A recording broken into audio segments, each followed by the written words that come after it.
Okay, you guys, do you have plans this fall? Guess what? We have plans for you.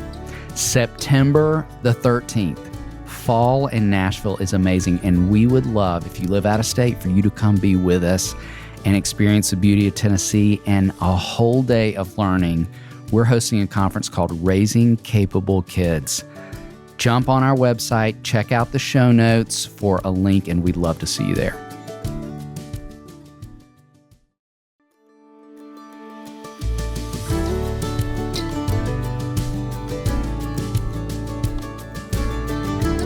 Welcome to the Raising Boys and Girls podcast. I'm Sissy Goff. And I'm David Thomas, and we're so glad you've joined us for this conversation. Let's dive in.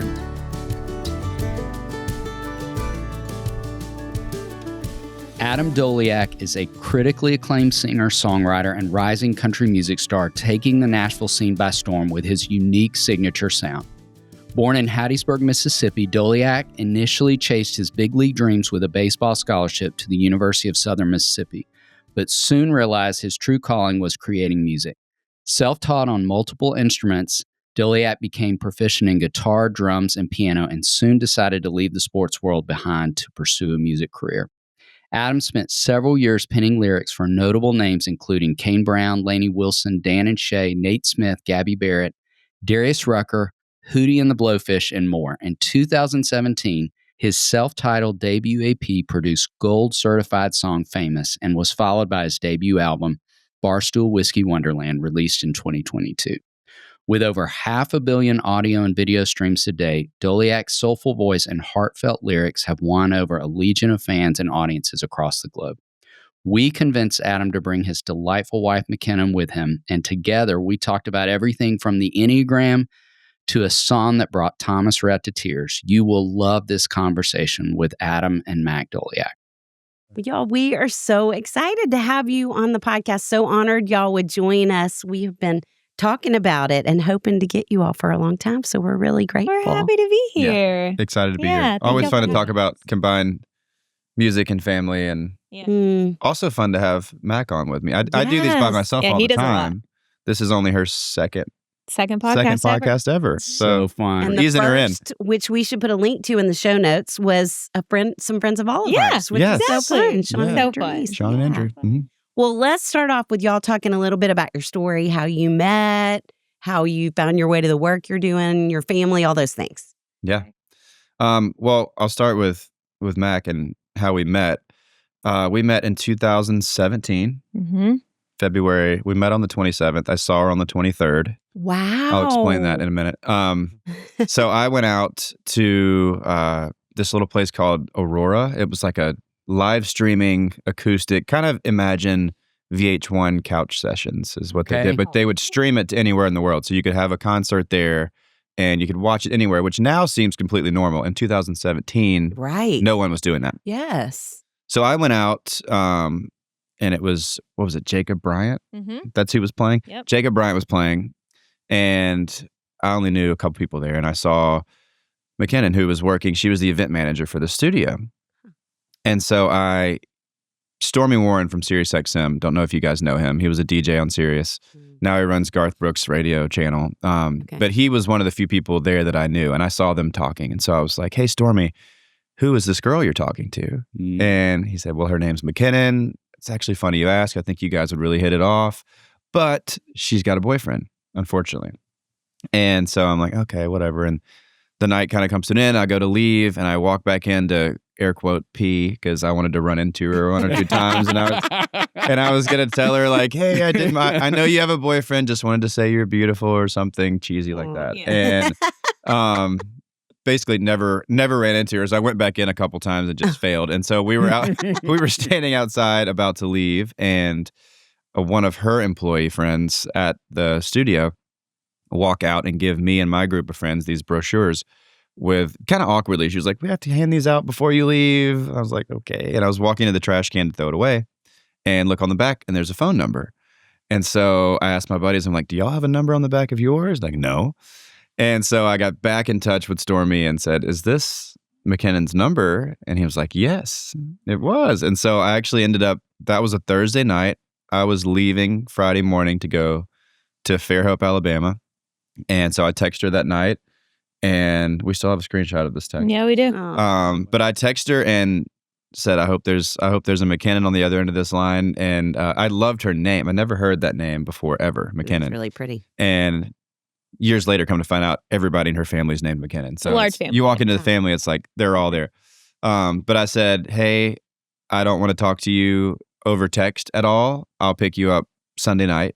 I was going out of town. It's like, I don't want to talk anymore. I'll pick you up Sunday night. And then she ended up blowing me off for her grandfather. You went to dinner with your grandfather, which I kind of loved. We rescheduled for Monday instead, and I picked her up. And that was kind of it. She moved in 7 months later. Wow. It was very fast. Our kids will not be doing that. Yeah. We have some advice from experience on that, but that's how we met. So, Which is funny because on the other end of all of that, I was kind of doing my research on him. So this event space, we did concerts every Wednesday. This happened to be a Thursday, but normally it was every Wednesday. And so sort of the same people came. You kind of got a ticket, but there was like a free bar. I mean, it was really, really awesome. We had huge names. At the time, they weren't as big, and now they are huge. Mm-hmm. And so he walked in with a guy that I had seen before, but I was kind of like, okay, I've never seen that guy. So I was asking around and finally got his name, looked him up on Instagram, and his account was private at the time. And his bio said Sony ATV.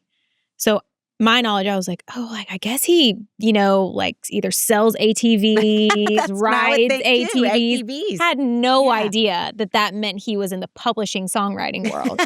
That was my publisher at the time. So I did not know he was even a songwriter in music or anything. And I was too nervous to like go introduce myself or say hi. So then the way that all worked was we were in like our little back room, our little like office area, which is why he couldn't find me when he came in to go to the bathroom 4 times. And we were all joking. They were like, you need to give him your number. And I was like, I literally cannot go. I was just panicking. I was like, I can't do this. And so I wrote my number jokingly on a piece of paper.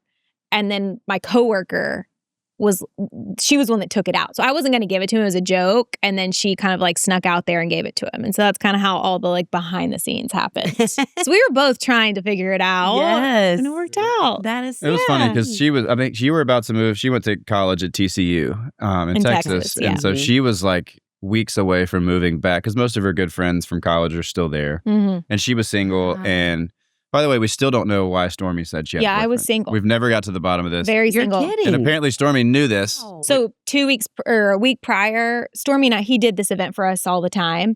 And we had talked about, I had just been in Dallas for a bachelorette party. And I had told him, I was like, yeah, like I'll probably, I'm not dating anybody. I'm single. Like I kind of just want to go back and be with friends, whatever. So he knew specifically that I was very single. So we're like, we really don't know. Tell us. We've asked. And he's like, oh, he just laughs it off.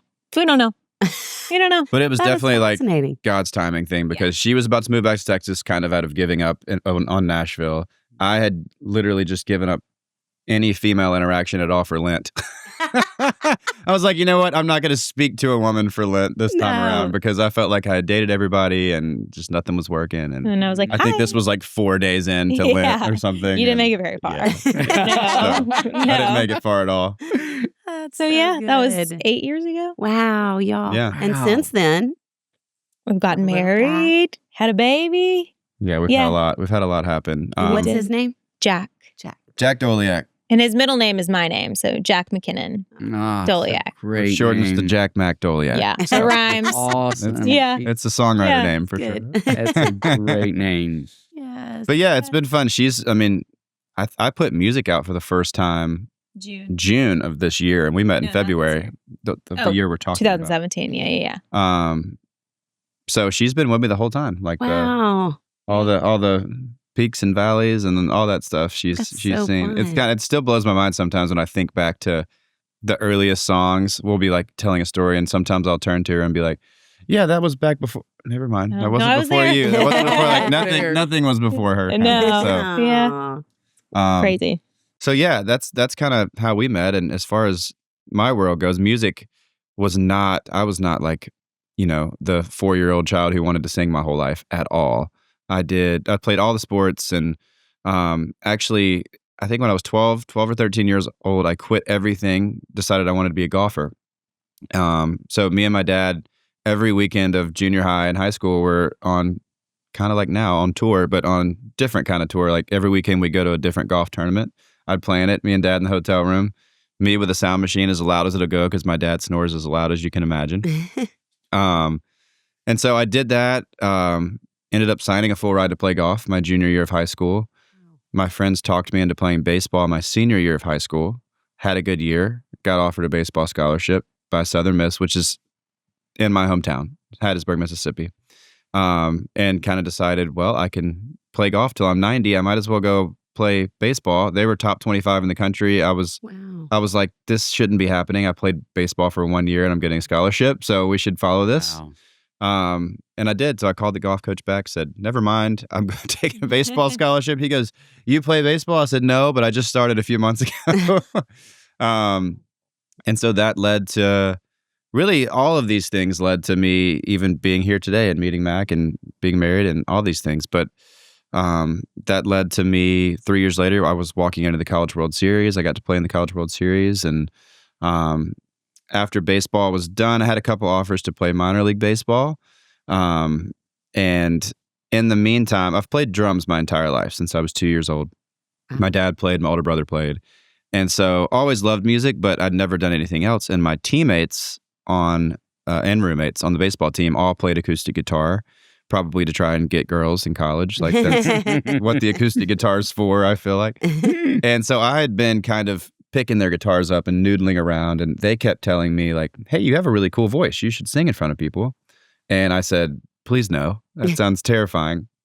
And so they actually are to blame for all this. They went and booked me 3 acoustic shows in Hattiesburg, Mississippi, behind my back, didn't tell me, and said, well, now you're showing up on this date and this date and this date to play.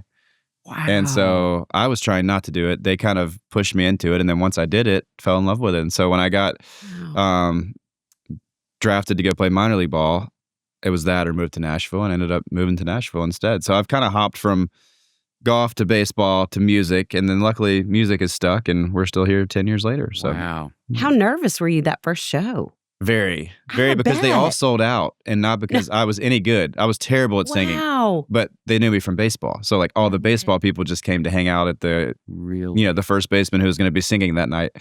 And so, amazing. But yeah, I kind of loved it after I did it. You know, I loved being, obviously playing in front of big crowds didn't bother me because of the baseball days. And, just fell in love with it. And I also loved the business side. I'm a business major in college. And so it put me, when you're a drummer, you're not really in charge of your paychecks or the gigs that are getting booked. You're just showing up and playing the drums.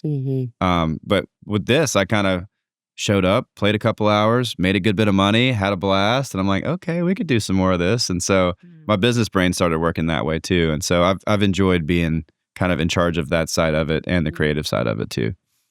Well, you tell those guys we're really thankful. I know. They're all real grateful they made that decision. I talked to them the other day. I wrote some of my first songs with them. Wow. Yeah. It's an incredible story. Yeah.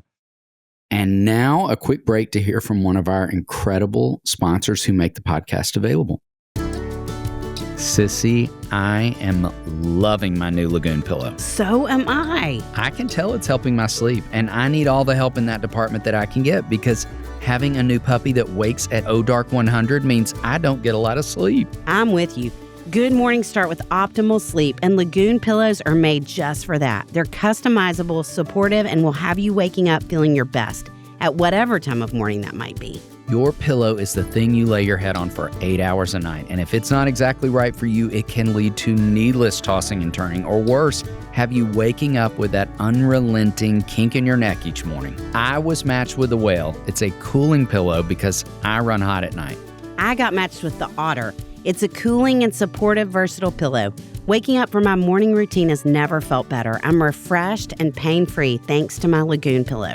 I wish they made pillows that would make dogs sleep longer. Until then, go to lagoonsleep.com/RBG and take their awesome 2-minute sleep quiz to find your match. Use code RBG for 15% off your first purchase. And now back to the show. Well, and speaking of music, your episode is part of what we call our Music City series, which we've been doing for several years. And we'd love to begin by asking you both, was there an artist or a band, a song or a record that you would say really shaped you growing up? I know. That's probably pretty easy for you. Well, her answer is not going to be a song or an artist. It's going to be a movie if it gets anywhere. She knows this is an interesting thing about us. Obviously, I know music and grew up loving music and the normal route to music. Every song she knows, all of her favorite songs, she's never going to say like, oh my God, that's from the second record of Michael Jackson. I remember that. She's going to say, oh no, that's from The Parent Trap. It's the opening credits of The Parent Trap. I remember that song. All of her favorite songs are tied to movies for her. I think it's a nostalgic thing. Like I like feel the connection. That's why he laughs, because if I'm going to watch a movie, I don't really love watching like new movies because I'm like, well, what if I don't like it and I just waste an hour of my time? I like to rewatch movies that make me feel good, that I know that I'm going to like, which I think is probably like stems from like some craziness in childhood of just this like, I can control the outcome of this predictability. So for me, music is definitely, I would say, nostalgic. 90s country is what I grew up on. I'm born and raised here, so I feel like 90s country was just kind of the thing. Yes. Yeah. What? So like, when in the music industry, the music industry is like, you start out in a van or your own car, and you're touring, and then you get to maybe a van, and then you get to maybe a Sprinter, and then you finally get to like this big nice tour bus, and you got this really cool bus. And I remember like the first time bringing her on, being like feeling cool about it, like come check out my bus, Oh yeah, like we used to take Ronnie Dunn's bus down to concerts all the time in high school. I'm like, oh wow, I'm still to the beach, just to the beach. Well, it was just a kind of in high school, it was sort of. Which was cool, and I think is such a special thing about Nashville, which has changed a little bit. Like the high school that I went to, like Tim McGraw's nephew was in my grade, and then Amy Grant's daughter was in my grade. So there was this cool, like when we would have end of the year specials, it would be like Amy and Vince were singing, and it was just totally normal and still very cool, but just she's used to it. Yeah, it wasn't this like untouchable thing, and but I would say, like, back to the music thing, like 90s country and then the Eagles, which was like my dad's world. Okay. So, but I did, I'm like not a great, like, it's funny being married to somebody in the music industry because I just like don't really care about music, which is like not maybe the right thing to say. I do like music and when I hear like good songs, but I'm just very black and white with it. I'm kind of like, I either like it or I don't. I'm not trying to, like when he brings me a song, I'm like, to be honest, I don't really love it. Don't love it. I'm like, you do you. You put it out if you want to put it out. Send it to whoever you want to send it to. But I may not be listening to it in the car. So there's that. It is nice. I think it's actually nice. Yeah, maybe it is. I think that's grounding in some way. It is. And I'm so entrenched in the music side of things. It's nice for someone to just be like, yeah, that's good. Or no, it's not that good. That's it. There's no other barometer. It's not like we're not going to dive too deep into any of the songs. Yeah. It's like, oh yeah, I love that, or no, it's not your best. That's kind of how it normally goes. Yeah. So, but I don't think that's a bad thing. I mean, it would probably be overload on the music side if you were in the music industry too. And the music industry is so, like you said, up and down and wild. It's a frustrating industry. You have to just kind of be grounded in some of it. Yes, of just not getting too caught up in, well, that person, that song worked. Like, what if I put out a song, and we just have to stay in the, like, you have to kind of just stay in your lane. Do what you're going to do. Yeah. Do what you love. And do what you love. Yeah. For me, I would say, like, the Eagles would be on my list as well. My dad's old records were that kind of thing. Bob Seger's greatest hits, the Eagles. But I would say what I was shaped most by probably, John Mayer's there, Dave Matthews Band. Dave Matthews Band was like the first CD I ever got. It was live at Red Rocks, which is still my dream venue. I've still never played Red Rocks, and I think that's probably why it's my dream venue. And then I'd say Gavin DeGraw, that Stripped record, Chariot record. This is all stuff basically that I had on in middle school while I did my homework every day. And I think it's all stuff that's like I listen to still today. It's all timeless. That kind of shaped what I like, is music that sticks around. Like what can I listen to forever and always be proud of, and not go back and be like, why did I record that? But yeah, I'd say those were Amos Lee. Amos Lee was one of my first favorite singers. First time I heard a voice that I was like, oh wow, who is that? What's the record that we love for Jack that we have upstairs? Oh, James Taylor. See, that's the other James Taylor. Terrible. I could not tell you that, but I'm like, I know the song.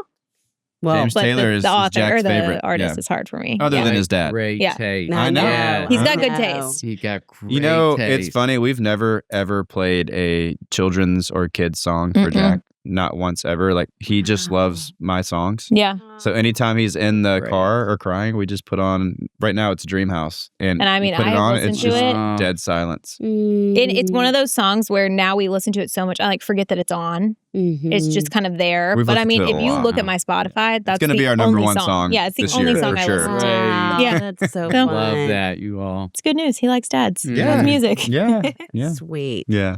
Well, okay, so back to you saying yay or nay pretty quickly. Do Yeah. you have a favorite of his songs? You know, I was trying to think about that because I feel like we get asked that a lot. Uh-huh. And I feel like there's buckets of time. Mm-hmm. So I'm like, I still remember the very first song that he ever shared with me when we first started. We weren't even dating at this point. We were just, talking and hanging out. Uh-huh. And that was Small. So it's a song called Small, which he still never put out. But I don't know if it's It makes sense now, actually. it does make sense now that we have a baby, but I don't know if I love that song because it was the first song he ever sent me Mm-hmm. but I mean, I still love it now. So I would say that's my favorite unreleased song. My favorite released song. It's hard. I would say most recently By Heart, which he put out this year. Mm. Yeah, this Great year song. is January, I think. a favorite. Mm. It's funny. Dream House was not really my favorite, but now that I listen to it so much and Jack loves And it, I Jack do think loves it's it. kind of Sure. become like a favorite of mine, Yes. which is funny. And then sweet. Play and Catch, which is coming out next week. Yeah, Love a week that from one. today. Ooh, Week It's like from a today. baseball Awesome. dad, which Oh. even though it's more about like dads and sons playing baseball, it's like nostalgic for me because my dad played Yeah. sports growing up too with Yeah. me and my brother. And so I would say that's probably my favorite, I guess, coming out song. Yes. Yeah. So good. That's so fun. I'm excited about that one. I Yeah. rarely make my own self cry with songs, but Yeah. that one, there was one day where I had a show. We've been doing this Dream House tour, which is, normally we have the tour bus and the lights and the whole band and crew out, and we're just doing these shows right now where it's just me and Mac and Jack. That's it. Like we're traveling, the three of us, and it's Wow. just me and a guitar on Wow. stage. Oh, that's I make so Mac and fun. Jack walk out and introduce me before the show starts. So Sweet. fun. Wow. But we're just doing that. And so I was learning playing catch because I played it in Chicago the last time we did one of these shows. And Mac walked up in the playroom and I was just crying. I was just, Jack was crawling around and I'm playing this song and I couldn't stop it. I was like, are you okay? You good? Been up here. Incredible. It's a sweet song. It does. It definitely, I feel like hear. there's something also with dads Mm-hmm. that is like a sweet with kids, whether it's a daughter or a son or whatever it is. The line of the song is, I feel like having kids has made me think so much about how my parents must look at me. Mm. Because I mean, it's like my parents just left town yesterday, and my mom started crying when she was She leaving. cries every time. And she's always done that. She's always done that. But now I told Mac, I'm like, I get it. Me too. I was like, oh, completely I'd be get it. crying. I mean, I would be crying too if I was leaving my Yes. child at 6 hours away, or Even though, like he's 37 and she's still, I mean, yeah, we pull out of the driveway when we go visit them and she has to run inside the house because she's crying, which is so sweet. Now think, yeah, because it used to be kind of, you're like, okay, like we're like, 6 hours away, whatever. And now Yeah. having a baby, you're like,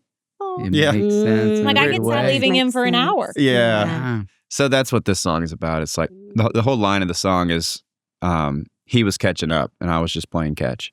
And it was just like, he'd come home and wouldn't even change out of his work clothes. We'd go straight to the backyard. Wow. And we'd start tossing and we'd stay out there as long as we could because he knew I was going to grow up and I'd be gone one day. And so it's like all that time, one of my favorite lines is like, I was thinking about a fastball and he was thinking how fast time flies. And so it's like that kind of thing that I think is, You're tearing up now. Me too. Me three. So I mean, I just, Yeah.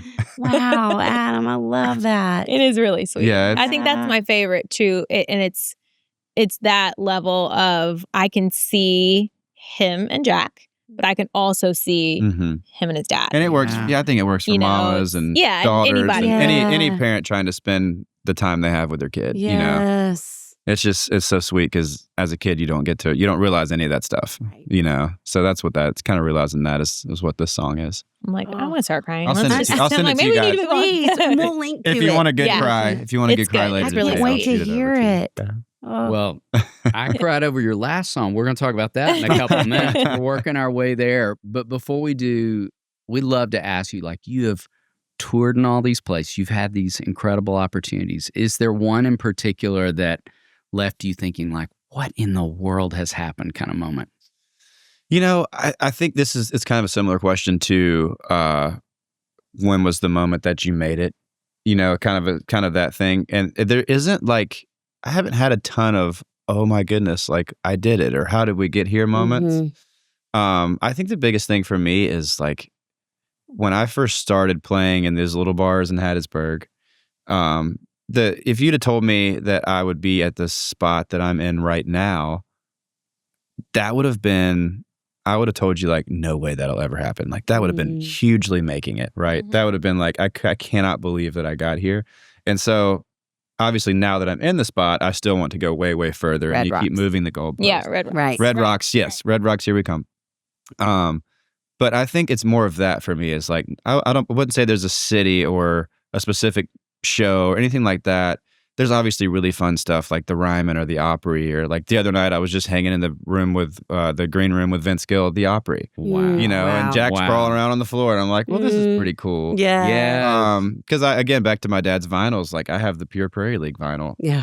that I still play all the time. So it's like those moments of just kind of the experiences that we get to have, and wherever we might be, like we have a lot of flexibility in our lives, and we've been able to spend a ton of time with Jack because of this career, I think. And so like, I think it's more that is like, man, we really have gotten to soak up our first year of life with Jack, and we've gotten to just really have about as much family time as you can have, put as much time in as you can have. And so not everybody has that. And so just feeling lucky that we have that flexibility, and there isn't, you know, the 9-to-5 restriction that we don't get to see him or that kind of thing. We're able to make a living a different way. Has been really special. So that's kind of, it's those moments for me. It's like, man, we're getting to be here. Man, we're getting to do this. And it kind of all stemmed from writing a song, which is cool. You know, I think that's kind of been more of the overwhelming thought for me than one particular place. It's so good. Yeah. You're really on the journey together. I mean, Yeah. so Oh, for sure. sweet, Yeah. the For sure, three yeah. of We definitely you. are. Wow. And I say this all the time. I think typically, not always, dads are more or less out of the house more than a mom, or maybe both parents are out of the house, you know, and this has been a scenario which I was working up until December. So it's really just been the last few months that we've been like full-time home with Jack, but there isn't, I think it's so cool to watch his like attachment style, how it just seems like such a healthy attachment because he has us, which I like love all of that stuff. I was about to say, did you work in this I field? did not, but I love therapy. I've been for years, but also took classes in college. I just think it's so fascinating. Probably because come from a divorced parents, and just I think it's so interesting how you can like, I mean, we're in charge of shaping this little life, which now feels like a huge responsibility, which it is. But just watching him he's so social, so happy, loud. I mean, just like full of personality, which a lot of that is just his temperament and his personality. But I do think he just feels so safe, and there is equal attachment to each one of us. It's not this, you know, crying when dad's there because he wants mommy, you know, and which sometimes I'm like, ugh, I'm like, leave for a little longer. I want him to want mommy. But I do love that he just feels so happy and safe with both of us. Yes. And then in turn, when the grandparents are over, he feels totally happy and safe to like go hang out with them, and we can leave and he's good. And so it's a really cool, like he said, it's like he's still making a living and doing what he loves, being able to support a family, but then also being home, or the three of us traveling, you know? So it's been pretty special. It's been, I mean, I'm like still like, oh wow, we've been doing this for a year, you know, which I worked for a little bit of that time, which every day I left, I was just like, no, I don't want to do this. I want to be home with my baby. So grateful that we get to do that. Yes. Okay, can I interject a question that y'all didn't know was coming? Sure. I just am curious as y'all are talking. Do y'all know the Enneagram? Oh, Yes. I was going to say, as much as you love I know therapy it because of her. Yeah. Okay. Yes. So- I've been fascinated by humans. Yes. You know? Yes. Yeah. Well, we love it and use it as a tool a lot, and are hoping we're going to be talking about it more on the podcast maybe soon, but we'd love to know what your numbers are. Can you guess?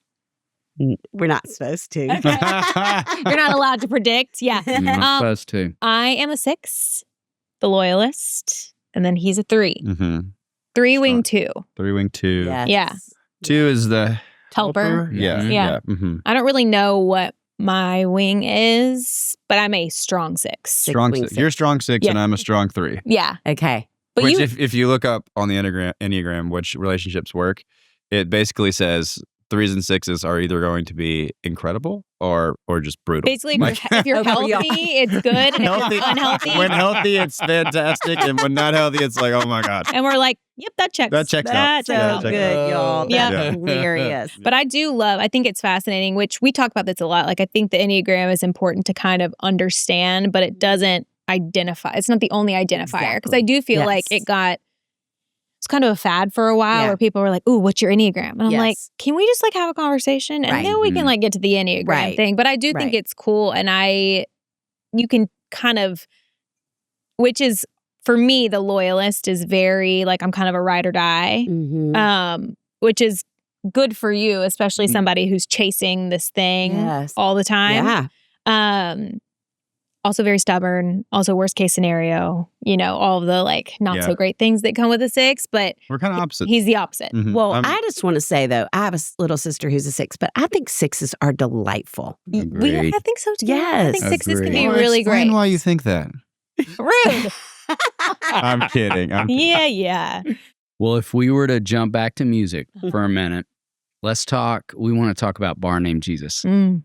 which is a stunning song. Mm, And it is beautiful. you recorded that with Thomas Rhett. We had Thomas Rhett and Lauren on the podcast. We love them. Yeah. Yes. Yeah, they're great. And would love for you to talk about that song, talk about him being a part of that song. I heard you tell a really incredible story about that. Will you talk about it? Yeah, of course. The song, I had that title for probably 6 months before I actually wrote it. Yeah. And I think I even tried to write it in other rooms, and it just didn't happen. And I knew I knew it was a really cool idea, and it could either be a song that turned out kind of cheesy and overwritten and preachy, or it could be a really special song. And so eventually I landed with Josh Jenkins and Chris LaCourte, who Josh is like if I'm gonna write a song about Jesus, I want Josh in the room with me. He's kind of a little songwriter, preacher type guy. Mm. And so I think that song, it took us like two days to finish. We did a verse and a chorus the first day, and we went back and finished the next day. But even after the first verse and chorus, we were like, this is something. This is a special song.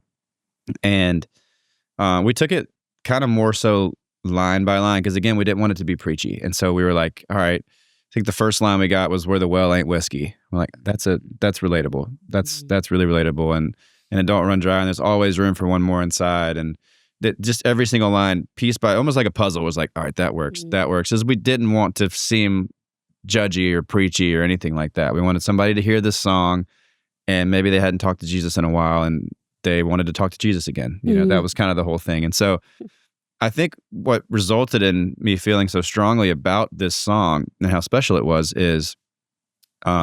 me sending it to Thomas, because I was just kind of dead set on as many people hearing the word of the song as possible. And I knew, people would hear it if I was on it for sure, but if you got someone like a Thomas, I knew a lot more people would get to hear it, which is really all I cared about. And so it was actually her brother that kind of spurred it on. We were around a campfire one night, having a glass of whiskey and Jesus blending Preaching together. out there, yeah.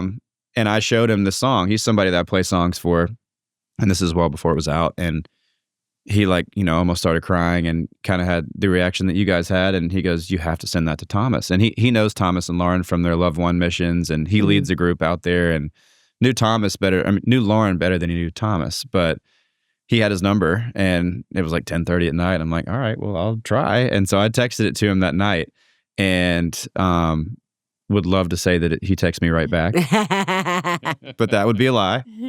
I didn't hear a word from him for 3 months. 3 months went by, nothing. I just honestly, back to the music industry being a difficult place, I was like, you know what? He just doesn't care, didn't like it, whatever it might be.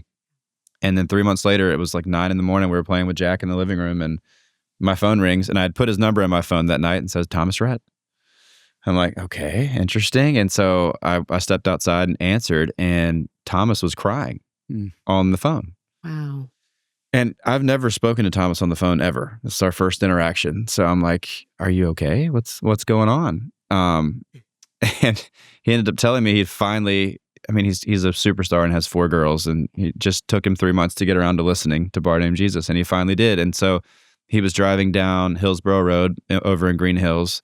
For anyone listening, that's the busiest road in Nashville. And this whole story was such a God story. That's what he told me, actually. He goes, I just had the biggest God moment I've had in the last 4 or 5 years, and I wanted to tell you about it. And so he said that he was stopped at a red light on Hillsborough Road. There was a homeless man sitting at the base of the red light, and he had the windows down, and Bar Named Jesus turned up as loud as it would go. And he said the homeless guy actually stood up and asked him, what is that song you're listening to? Which never happens. And then the second thing that never happens is Thomas told the homeless man to come lean in his truck window and listen to the song with him, which I don't know about you guys. I've never once asked a homeless person to come lean in my car and listen to a song. But he did. And he said that the light turned green and traffic's rolling by him on Hillsborough, and they're just listening to Bar Named Jesus. And he said the homeless man started crying, and then Thomas started crying. And that's the moment that Thomas called me and said, yeah, I want to be a part of this song. I just saw what it could do. And yeah, I'm glad it took 3 months. I'd rather get a yes that way than just a text message or something. Yes. But yeah, it was such a God thing. I told him I hope we get to tell that story at a #1 party one day or something. Yeah. It just doesn't happen, Well, and it's such a picture of, I think, how gifted you are as a songwriter, and what is all the hope and redemption that's within that. And I wept the first time I heard it. I had met recently with a dad here who was living in the first verse of that song. And I think it was such a picture of all the hope and redemption that I think you spoke about. That's beautiful. That I'm so thankful for folks to hear it. Yeah, well, me too. That we were like, it was fun to have a song that was not so, you're not watching the playlist or the numbers or worried about the success of it so much. It's just like you hope somebody hears it and it impacts them and leads them back to Jesus. That's kind of was the whole thing with that. And so it was nice to have that be the motive instead of, money you're making off streams or something like that. And I do think there's no such thing as too far gone line in that chorus has been what I've seen the most from people is stunning. What they related to, because that's we can all relate to that, obviously. Yeah. Absolutely. Once a week I need that line, I feel Absolutely. like. So, yeah. Thank you for writing it. Of course. Jesus is a co-writer on that one. That's incredible. Yeah. That wasn't all me by any means. Incredible. And now we're going to take a little break to hear from one of our sponsors who makes this podcast possible. Sissy, I have a quiz for you. Okay, I'm ready. Do you wish you had more energy? Yes. Do you sometimes have brain fog? You know that's a yes. Do you need better sleep? Yes, yes, yes. Well, one of our sponsors may be able to help. Did you know the liver is the second largest organ in your body? It's responsible for over 500 functions in your body. But for some reason, liver health doesn't always get the attention it deserves. Over 30% of Americans have a sluggish liver, a problem that often goes undetected until the very last minute. Dose is on a mission to educate us all on why it's so important to maintain your liver health and has created an incredible product to help you do just that. Dose for Your Liver was formulated to cleanse your liver of unwanted elements, aid digestion, and maintain your body's filter. It acts as your body's filter, flushing out unwanted elements and breaking down what you consume into essential nutrients. Dose's science-backed formula promotes liver function, aids digestion, eases bloating, and even boosts energy levels. Stick with Dose and feel the incredible benefits over time. More energy, better digestion, reduced bloating, healthier liver enzyme function, reduction in brain fog, better sleep. I am ready. Dose is gluten-free, dairy-free, sugar-free, and vegan. Save 30% on your first month of subscription by going to dosedaily.co/RBG or entering RBG at checkout. That's DOSCDAILY.co/RBG for 30% off your first month subscription. And now back to our show. Well, I love that we're flipping back and forth from music to parenting to music to parenting. And if we were going to go back to Jack, Please. would love to know either of your favorite or both of your favorite parenting advice you've ever been given. I will say this isn't advice, just a thank you to all of she has a bunch of friends that already had kids and were already moms. And I feel like it's not advice, but having those other moms to lean on when you're having your first kid has been, I know, a huge help. I honestly, I was going to say, I think everybody, it goes so fast and like all of those things. And you're like, yes, we know. We know all that. I think the coolest thing for me has just been that everything is just like in life, everything is seasonal and it's a phase and it'll pass is the same thing for parenting of just trying to soak it up while it's happening and then B, knowing that it's not going to last forever. Really the tough things. So whether it's the not sleeping or the not eating or, whatever it is, that it's not going to last forever. And what's crazy is that I have one of my best friends is on her third, right? And she's coming to me maybe not necessarily for advice, but just the same reminders because, she did it with her first two, but all your kids are so different that she's like, what do I do with, she's on the tougher side of things. And her first was just not tough at all. And her middle one was, but she's just kind of like, okay. And so we were talking about sleep or something. And I was like, try this tonight, do it, whatever. The next day she's like, she slept through the night. And so it's just that constant encouragement and reminder that nothing lasts forever. Yeah. So just to try which is really hard to do when you're really tired or frustrated or whatever it is. And it's kind of crazy because I feel like Jack has always been a really good sleeper, really good eater. Like we've never really struggled in those departments, which has been so lovely. But I still remember there were phases where he was taking really bad naps.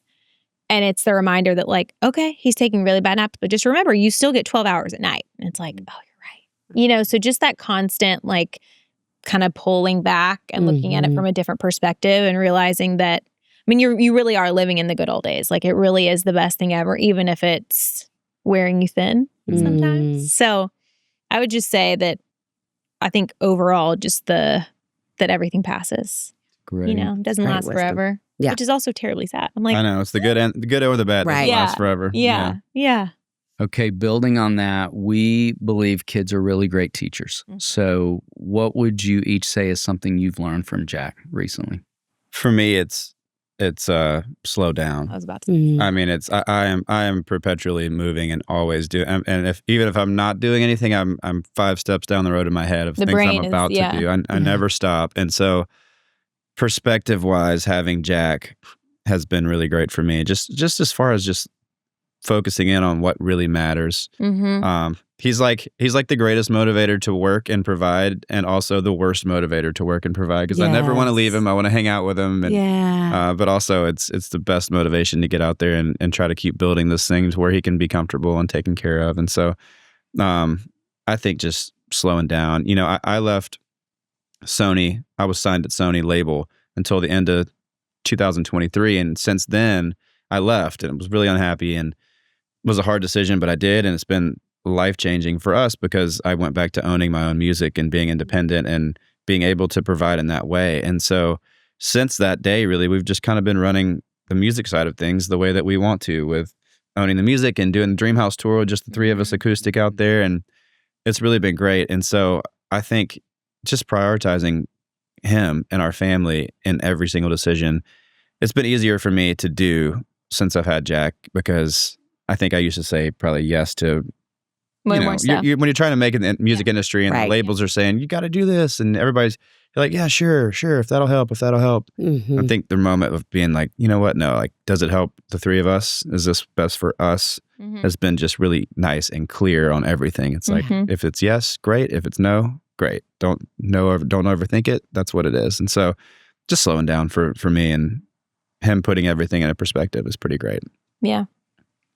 I would say for me, it goes back to the not loving change. But on that note, being able to pivot and a reminder that these little babies and toddlers and kids, they're not robots. Like, they are human. Because sometimes it's like, well, why won't you just eat the plate of food that's in front of you? Like, I made this, why are you throwing it on the floor? And it's like, well, first of all, the reason he's throwing it on the floor could be so many things. Either he doesn't want it, asserting independence, like all of these things. Right. But also, like, what if he's just not hungry? Mhm. You know, like if somebody was sitting me down 3 times a day and saying, eat what's on your plate, and I wasn't hungry, I'd probably throw it on the floor too. And so just being able to, again, kind of like pull back and be like, okay, we can pivot here. Fine, you don't want to eat those eggs? Don't eat the eggs. Eat the banana and the strawberries and just have fruit for breakfast. You know, like you're still going to be fine. You can eat lunch later. So just being able to, even with like the nap schedule and just like all of those things, learning to be kind of a control freak. I'm like a type A, B person. Like I can be type B on certain things, but I'm a planner. You know, I like things to go a certain way. I'm thinking 3 steps ahead of just like, what does this look like? Yeah, like if we go to New York, it's like, you want to go to New York? Great. My brain's, I'm stopped there. Yeah. She takes it. Where are we going to eat? Where are we going to go? What are we going to do? We're going to stay. How are we getting from this place to this place? Right. Which I do feel like, you know, you have to have one of those in a relationship. Yeah, Somebody's for sure. gotta, Yeah. or if you don't, flying by the seat of your pants works too. But I do feel like Jack, he's such a good combination of the two of us. Like he has the like free spirit, go, fun, wild, but then he also likes a routine. Mhm. You know, he also likes a bedtime and his bottle before bed and, you know, all of those things. So Mhm. it's just cool to like, again, pull back and be like, okay, you're a human. So today you may be feeling a certain way and tomorrow you may be feeling a certain way, but you don't have to be feeling the same way both days, which is hard when they can't speak, Right. you know? So it's that like patience and just being like, okay, like intuitively, what do I feel like you need today? Mhm. So all of it, slow down. I think there's something too, and like, and I don't know if this is going to make any sense, but you never, watching Jack, I kind of realized like he's always going to have, that's never going to not be him. Like when he's 18, he's still going to be a little bit that 1-year-old that we're looking at right now. Yeah.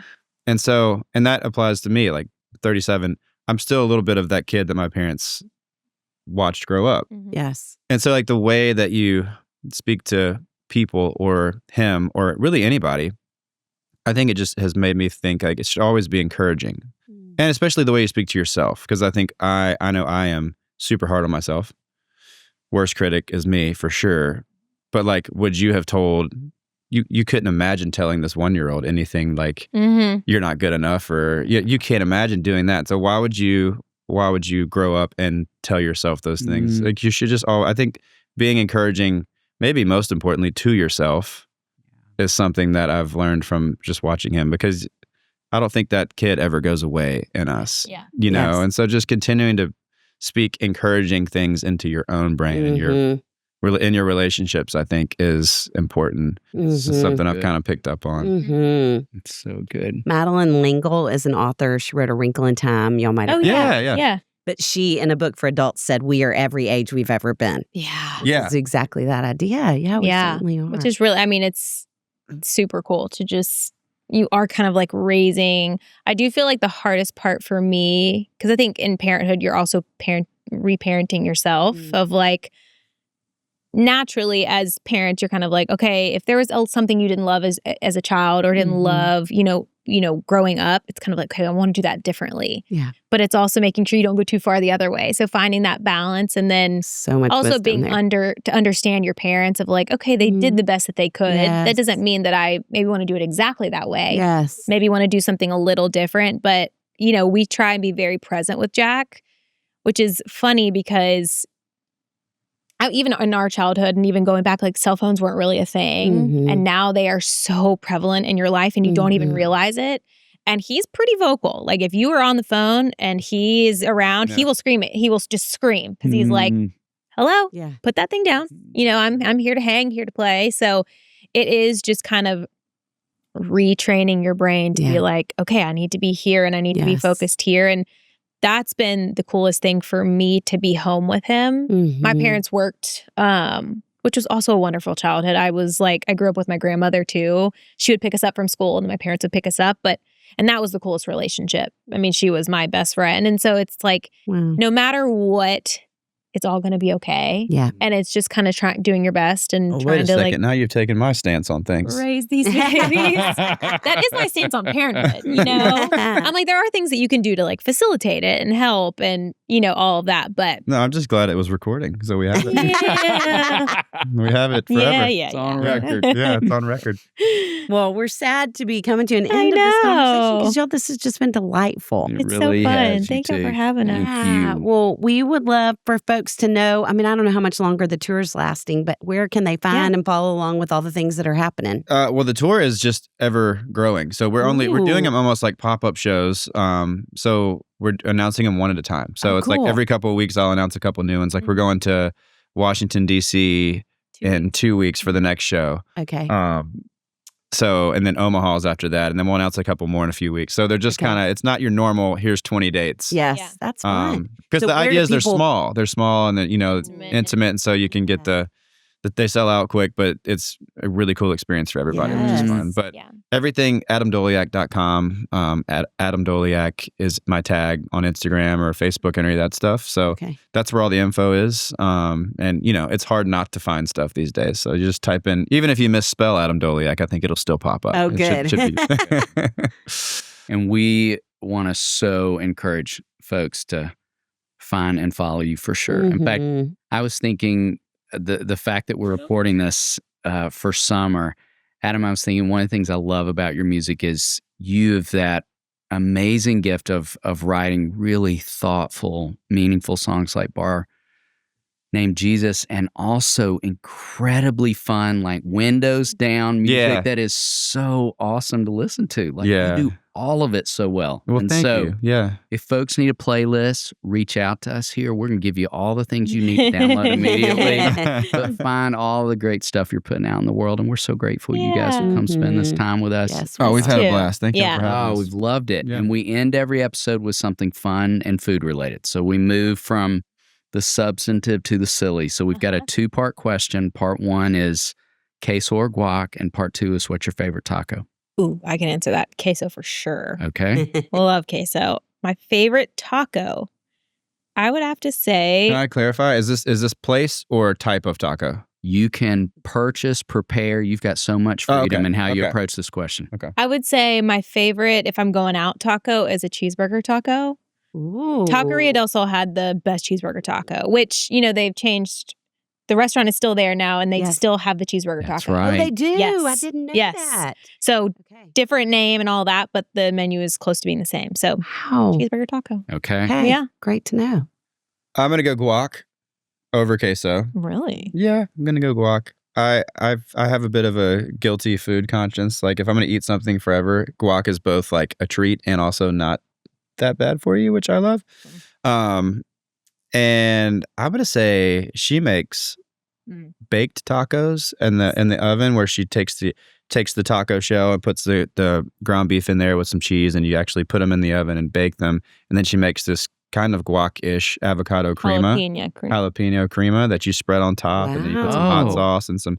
Anyway, she makes them at home, and we both eat. They're Sounds really good. I hate amazing. to incredible. I hate to admit the amount of she makes 12, We eat and like there's 4 or 5 normally each. there's Yeah. normally 2, maybe Yeah. 3 left Yeah, at the end we of the eat a night, lot. so we really go nuts. But those are my favorite tacos. So good. And I Yeah. did not come up with the recipe, Yeah, but you made them. But I so made them. good. But they're healthy. Mm, So a little better for you than a cheeseburger taco, but yeah. Sounds yummy. delicious. You too. Y'all, Thanks thank for the you. time. Thank y'all Thank so you guys. much. It's been So awesome. glad to be with you. Yeah, Yeah. likewise. David, what a team we have that we get to call friends who help make this podcast possible. Chris Starrett, our engineer, Our management team at KCH.